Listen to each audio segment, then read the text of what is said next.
ऐतिहासिक कहानियां जो सभी भारतीयों को पता होनी चाहिए। पंचतंत्र के निर्माण की कहानी।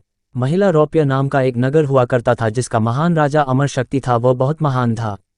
उसके 3 पुत्र थे, बहुशक्ति, उग्रशक्ति और अनेक शक्ति। चिंता का विषय ये था कि ये बहुत ही मूर्ख थे। राजा को इसी बात की चिंता दिन प्रतिदिन खाए जा रही थी। राजा की अब उम्र भी हो रही थी।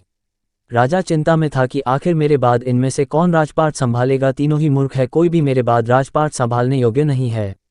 इसलिए राजा ने ये चिंता अपने दरबार में अपने मंत्रियों के सामने व्यक्त की। मंत्रियों में से एक ने कहा, एक ऐसा विद्वान है जो आपके तीनों पुत्रों को कुछ ही समय में ज्ञानी और विद्वान बना सकता है।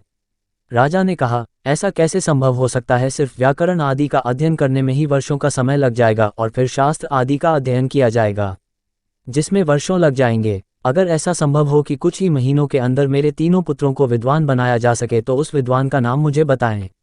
मंत्री ने कहा, उसका नाम विष्णु शर्मा है। अगर आपकी आज्ञा है तो मैं उसे दरबार में आने का निमंत्रण देना चाहूँगा। राजा मान गया और पंडित विष्णु शर्मा को बुलाया गया। विष्णु शर्मा ने राजा की बात सुनी और जवाब दिया कि मैं आपके तीनों पुत्रों को मात्र 6 माह में ही शास्त्रों का ज्ञाता और विद्वान बना दूंगा। अगर मैं ऐसा नहीं कर पाया तो अपना नाम बदल दूंगा। इस प्रकार पंडित विष्णु शर्मा ने राजा के तीनों पुत्रों को शास्त्रों का ज्ञाता 6 माह का समय लेकर बना दिया। असल में विष्णु शर्मा ने शास्त्रों को पशु पक्षियों की कहानियों में परिवर्तित करके एक पुस्तक का निर्माण किया था। ये पुस्तक किसी भी मूर्ख से मूर्ख व्यक्ति को बुद्धिमान और शास्त्रों का ज्ञाता बना देती है। अगर आप पंचतंत्र की कहानियां पढ़ना चाहते हैं तो यहाँ क्लिक करके पढ़ सकते हैं। ये भी जाने पंचतंत्र की सरल और नैतिक कहानियां। आपको यह ऐतिहासिक पुस्तक भी पसंद आ सकती है।